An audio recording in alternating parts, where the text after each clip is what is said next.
अंतिम तीर्थेश वर्धमान स्वामी के शासन में हम सभी विराजते और उनकी यह पावन पीयूष देशना हम सभी के लिए परम उपकारी। अनादिकाल से हमारी आत्मा जो जन्म जरा और मृत्यु रूपी रोग लगे, उन रोगों का उपशमन करने वाली जो परम औषधि है, वह एकमात्र यह जिनवाणी भव्य आत्मा। इस संसार में कई सारे सम्राट हुए वकील साहब, पर आज तक यही देखने में आया है कि जो आज्ञा देता है वह सम्राट है, राजा है या इंद्र कहलाता है, क्योंकि उनका नाम ही, उनकी संज्ञा ही शायद आज्ञा देने के निमित्त से बनी। और चाहे वह सौधर्म इंद्र हो, किसी खंड का, किसी देश का सम्राट राजा क्यों ना हो, उसका काम आज्ञा देना है। पर क्या करे महंत पंडित जी, पंचम काल है, दिन बदल गए हैं। पंचम काल है, दिन बदल गए हैं और सर्वत्र विपरीत कार्य ही होते हुए दिख रहे। वास्तव में जिनको आज्ञा देनी थी वे आज आज्ञा को प्राप्त कर रहे हैं। एक ऐसा इंद्र था जिसे आज्ञा देनी थी, पर आज वह इंद्र भी इंद्रियों की आज्ञा मानते हुए, नाम का तो इंद्र है, नाम का तो सम्राट है, संज्ञा का तो है, पर कहीं न कहीं राग द्वेष कसाय, इनके साथ जो 5 इंद्रियों के विषय, उन इंद्रियों का गुलाम बनते हुए वह राजा भी, इंद्र भी आज इंद्रियों की आज्ञा मान रहा है। एक व्यक्ति घोड़े पर बैठकर ब्रिजेश डॉक्टर चल रहा था। चलते चलते लोगों ने पूछा, भाई इतने देर से तुम थके हारे दिख रहे हो, इतने देर से, शायद बहुत देर से चल रहे हो, कहाँ पहुँचना है, कहाँ जा रहे हो? वो घोड़े पर बैठा हुआ व्यक्ति कहता है, क्या करूं, मैं तो बैठा हूं, घोड़ा जहां ले जाए मैं वहां जाऊंगा। जहां प्रश्न पूछा जाता, हर किसी को यही कहता कि घोड़ा जहां ले जाए। हर व्यक्ति सोचता, कैसा पागल है, घोड़ा इसे ले जा रहा है कि ये घोड़े को ले जा रहा है। शायद उस घोड़े पर बैठे हुए व्यक्ति की जैसी हालत थी, आज के इंसान की भी बिल्कुल ऐसी ही हालत। कहने के लिए तो घोड़ा उसके पास है, कहने के लिए घोड़े पर भी वो बैठा है, पर कहीं न कहीं वह घोड़े की आज्ञा में चल रहा है, क्योंकि उस घोड़े पर लगाम लगाना उसने नहीं सीखा। और ये पक्का है, जो अपने जीवन में लगाम लगाना नहीं सीखता वह गुलाम नियम से होता है। शब्दों में बहुत अंतर नहीं है निर्मल पंडित जी, लगाम और गुलाम वे ही 3 अक्षर है, ल गा म और गुलाम। मात्र शब्द आगे पीछे किए हैं, कुछ मात्राएं बदली है, पर अक्षर तो, व्यंजन तो वही है, लगाम नहीं, इसलिए गुलाम हो रहा है। क्यों विनय बाबू, गुलाम नहीं है? इधर नहीं देखना। पर आज तक हम अपने 5 इंद्रियों को जीतकर उस पर लगाम नहीं लगा पाए, उस इंद्रियों रूपी घोड़े को लगाम नहीं लगा पाए। पता नहीं इसलिए गुड्डा भाई कितनों के गुलाम होना पड़ा, कितनों सारों के गुलाम होना पड़ा। कभी धन दौलत वैभव इसके पीछे गुलाम होना पड़ा, तो कभी विषय कसायों के पीछे दूसरों की गुलामी करनी पड़ी। मात्र धन दौलत कमा लेना, धन दौलत कमा लेना राजीव भाई ये बहुत बड़ी बात नहीं है, बहुत बड़ी बात नहीं है। धन कमाने वाला, पैसे कमाने वाला वह जो सम्राट था वो अतीत में हो चुका। वे अतीत के सम्राट थे। इन्होंने 1 खंड जीता, 3 खंड जीते, 6 खंड जीते, अमुक देश जीता। उन्हें कभी सम्राट कहा जाता है। पर इस खोटे काल में भी अगर कोई सम्राट है, खोटे काल में अगर कोई इंद्र है, खोटे काल में अगर कोई राजा है, तो उसका नाम है जितेंद्रिय। जिसने अपने इंद्रियों को जीता है, जिसने अपने इंद्रियों को जीता है, जिसने अपने इंद्रियों को जीता है, वास्तव वही सम्राट है। बाकी धन दौलत कमाने वाली चिकनी चुपड़ी बातें कर कर वह दुनिया के सामने कुछ, घर में कुछ ऐसे जीने वाले वकील साहब बहुत धर्मात्मा तो देखे ही होंगे, पर वे मात्र और मात्र तथाकथित पाटनी धर्मात्मा है। धर्मात्मा तो सच्चा वही होता है जो सम्राट के रूप में प्रकट होता है, जिसका आज आप जन्म दिवस मना रहे हैं। क्यों सरताज बनकर कोई इतना इतना इतना महान यश को प्राप्त कर लेता है? क्योंकि विश्वास मानना वही वकील साहब सम्राट बनता है जो अपने आप को जीतता है। तुमने पैसे रुपए टके देकर अहमिंद्र कहला रहे हो। अहमिंद्र जी, अहमिंद्र नाम है ना? कौन से अहमिंद्र?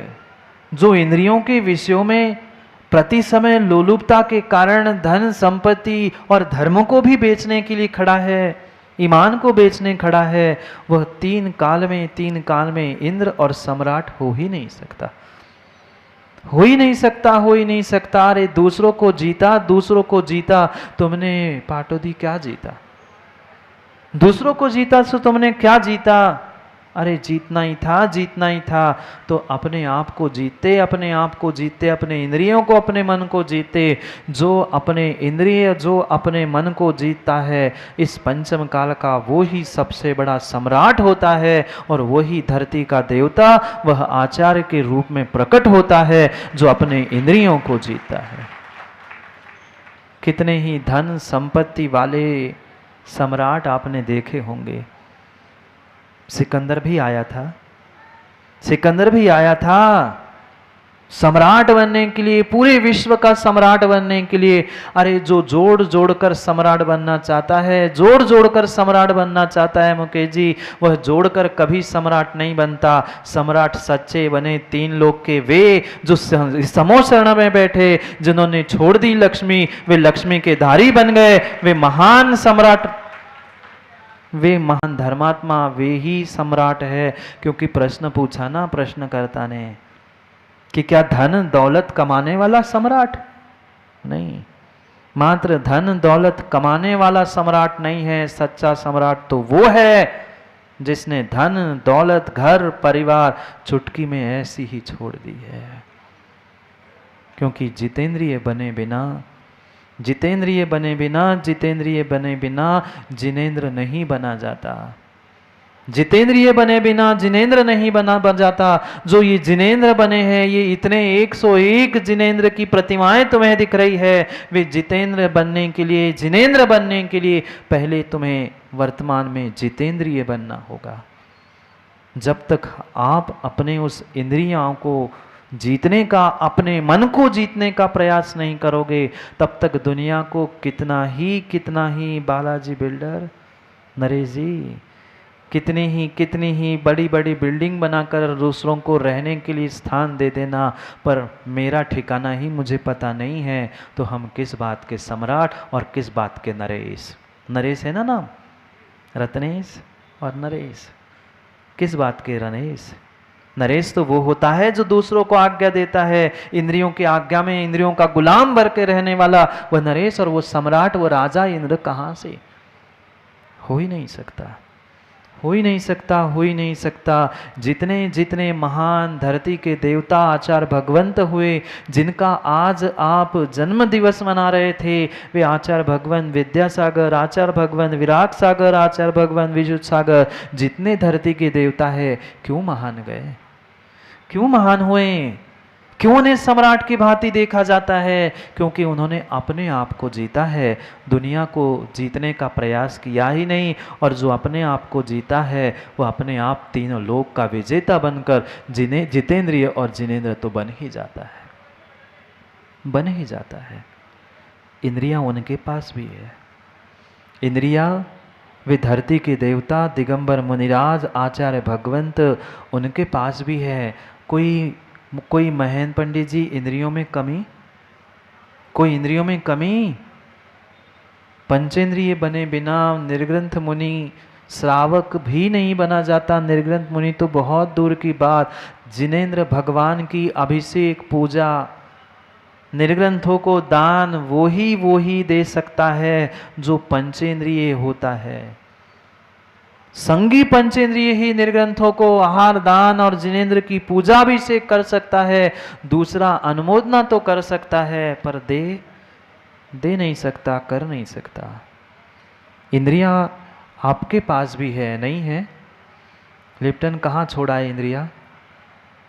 माताओं, इंद्रिया कहाँ छोड़ाए?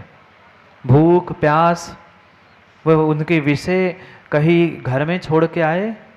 नहीं, इंद्रियां आपके पास भी है, इंद्रियां उनके पास भी है, पर ये आपका निर्णय है उस इंद्रियों का प्रयोग आप किस प्रकार से करते हो। क्योंकि घोड़ा तो बहुत सारे लोगों के पास होता है। कल राहुल कुत्ते की बात की थी, पाल लिया कुत्ता? वो टॉमी नहीं, भीतर का छोटा सा नियम। आज घोड़े को समझना, कई सारे लोगों के पास घोड़े होते हैं। आज भले ही गधा नहीं है किसी के पास भी, पर पहले जमाने में घोड़े हुआ करते थे। समझना, कई लोगों के पास घोड़े होते हैं, पर प्रत्येक घोड़ा प्राप्त व्यक्ति उसकी कीमत समाज में भिन्न भिन्न होती है। क्योंकि एक मात्र घोड़े की सेवा करने के लिए घोड़े को अपने घर में रखता है और एक अपनी रईसी दिखाने के लिए घोड़े को पालता है। दो शब्द आते हैं घोड़े को पालने वाले के निमित्त से, दो शब्द आते हैं। एक रईस होता है जो घोड़ा पालता है और एक सईस होता है जो घोड़ा पालता है। जानते हो शब्द? विरला ही कोई इतनी हिंदी जानता होगा। इतने पढ़े लिखे होने पर भी हम पढ़े लिखे नहीं हैं।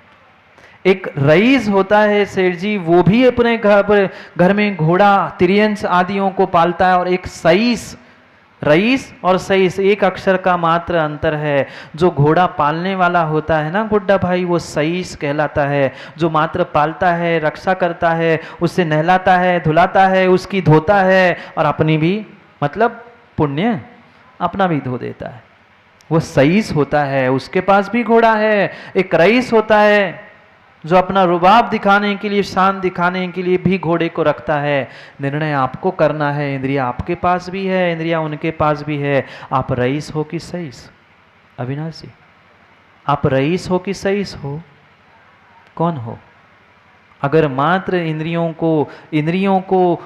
को प्राप्त करने के बाद इंद्रियों के मन के हिसाब से ही जीवन काट रहे हैं तो पक्का मान लेना आप रईस नहीं सईस हो।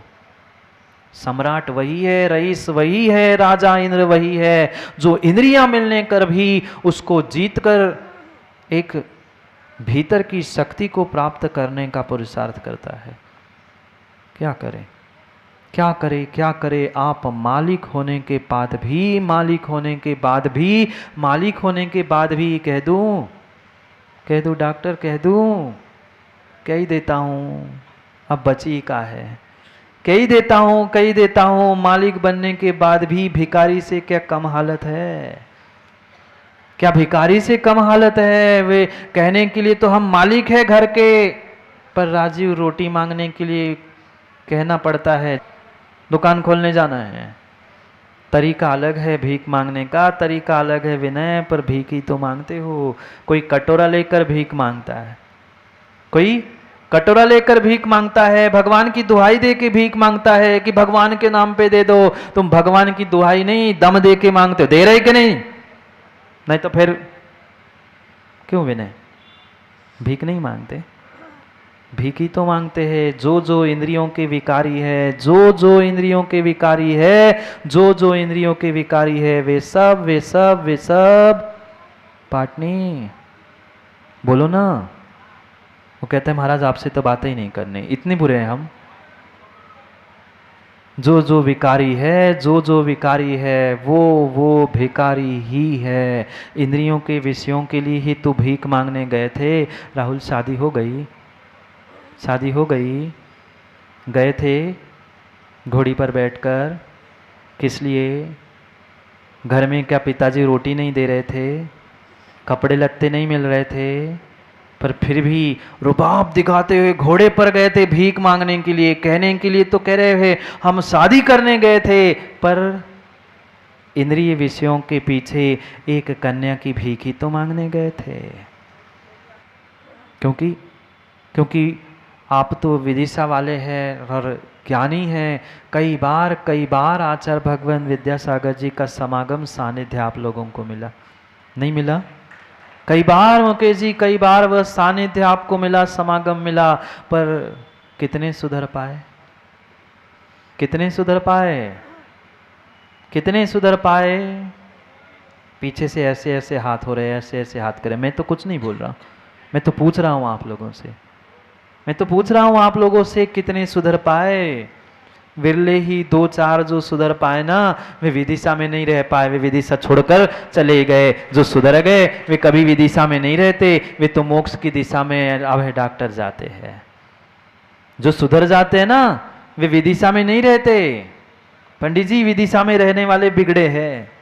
ये विदिशा नहीं समझ लेना, आप समझना तो जो भी समझ लेना, पर विदिशा में रहने वाले कभी नहीं सुधरते। जो मोक्ष मार्ग की दिशा में चलते हैं वे ही सुधर जाते हैं। जिन्होंने सच्चा गुरु का सानिध्य प्राप्त कर लिया, उन्होंने अपने जीवन को बदल दिया। मात्र एक बार खेल खेलते खेलते वे विद्याधर पहुंचे थे। उनके सदलगा नगर में आचार्य भगवंत का समागम उन्हें प्राप्त हुआ। देशभूषण महाराज वहां पहुंचे थे। खेलते खेलते अचानक दर्शन करने वहां पहुंचे। देखकर उन्होंने कहा कि कौन? कहा सामान्य से जैसे ही प्रश्न हुआ, उन्होंने पूछा तुम जैन हो? आप जैन तो दिख नहीं रहे। वो कहते नहीं, मुझे नमोकार आता है, मुझे भक्तांबर भी आता है, चाहे तो मैं सुना दूं, आप उससे परिचय हो जाएगा। आचार्य भगवान देशभूषण महाराज ने कहा ये तो बहुत सामान्य बात है। अगर वास्तव में आपकी पिपासा ज्ञान के प्रति और धर्म के प्रति है तो आप तत्वार्थ सूत्र और सहस्त्र नाम पढ़ के याद करने का प्रयास करें।